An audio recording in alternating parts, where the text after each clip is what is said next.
Saya di sini ingin menjelaskan tentang pengertian, pelatihan, dan pengembangan. Tentu dalam dunia kerja yang terus berubah-ubah, perusahaan itu perlu memastikan bahwa karyawan itu harus memiliki kemampuan yang sesuai dengan tuntutan pekerjaan. Jadi untuk itu perusahaan itu perlu melakukan pelatihan dan pengembangan karyawan. Definisi pelatihan dalam kurung training, yang dimana pelatihan ini merupakan sebuah proses yang dirancang secara sistematis untuk meningkatkan pengetahuan, keterampilan, dan sikap karyawan. Jadi pelatihan ini biasanya itu berfokus pada peningkatan kemampuan karyawan dalam menjalankan tugas-tugas yang diberikan dan tanggung jawab. Contohnya ya, ada seorang karyawan baru yang direkrut sebagai staf administrasi. Mungkin karyawan tersebut perlu mengikuti pelatihan tentang penggunaan perangkat lunak perkantoran, pengolahan arsip, atau keterampilan komunikasi. Jadi tujuannya di sini dengan adanya pelatihan agar karyawan tersebut dapat bekerja lebih efektif dan lebih efisien dalam menjalankan tugas-tugasnya. Jadi dengan mengikuti pelatihan, karyawan tersebut diharapkan dapat meningkatkan produktivitas, mengurangi kesalahan, dan memberikan pelayanan yang lebih baik kepada pelanggan. Kedua, pengembangan. Jadi definisi pengembangan di sini dalam kurung development merupakan suatu proses jangka panjang yang bertujuan untuk mempersiapkan karyawan menghadapi tanggung jawab yang lebih besar di masa depan. Jadi pengembangan ini tidak hanya berfokus pada peningkatan kemampuan karyawan dalam menjalankan tugas-tugasnya saat ini, tetapi juga pengembangan potensi karyawan secara keseluruhan. Contohnya ya, ada seorang karyawan yang berpotensi menjadi manajer. Mungkin dia perlu mengikuti program pengembangan kepemimpinan, pelatihan tentang strategi bisnis, atau penugasan khusus yang menentang. Lanjut.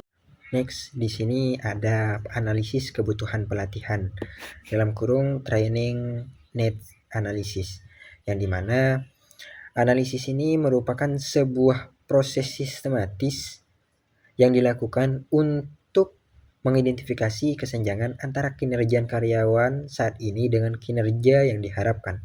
Jadi dengan kata lain, AKP membantu kita menentukan pelatihan apa yang benar-benar dibutuhkan oleh organisasi dan karyawan.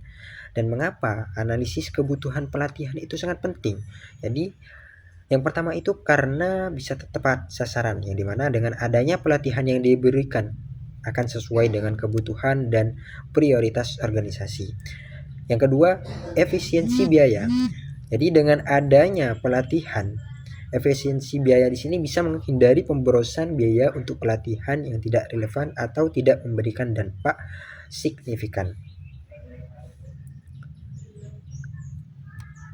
Ada 3 bagian utama dalam analisis kebutuhan pelatihan, yang dimana di sini akan dijelaskan oleh rekan saya.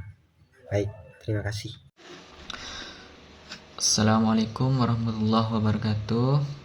Langsung saja saya akan menjelaskan analisis organisasi.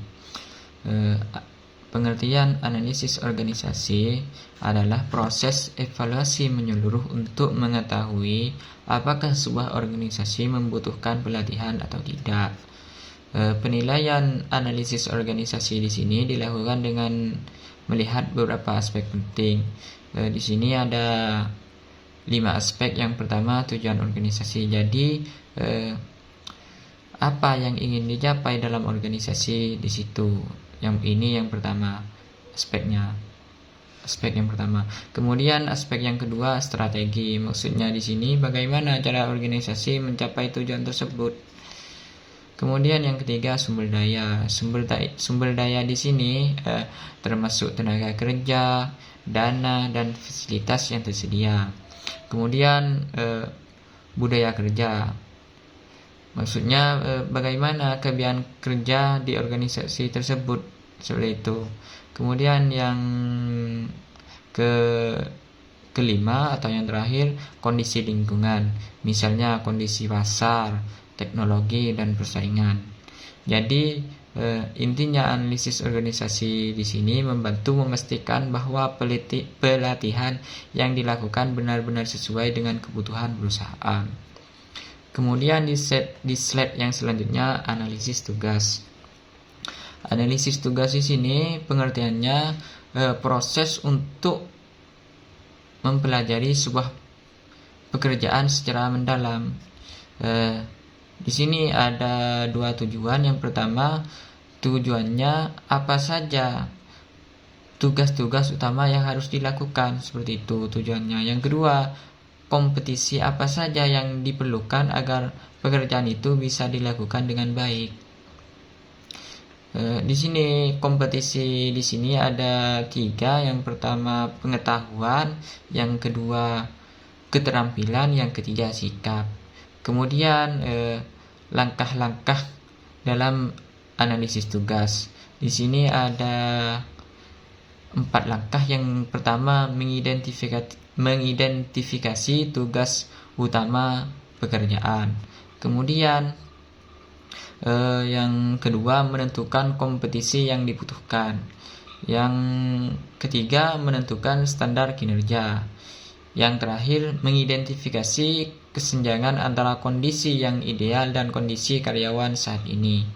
Mungkin sekian dari saya, selanjutnya akan dilanjutkan oleh rekan saya. Bismillahirrahmanirrahim. Salam kembali. Di sini saya Wipot Rohmania akan melanjutkan penjelasan tentang analisis individu atau person analysis. Nah, person analysis di sini adalah proses untuk mengevaluasi kinerja, kemampuan, motivasi dan kesiapan seorang karyawan, lalu membandingkannya dengan standar pekerjaan untuk menemukan kesenjangan kompetensi.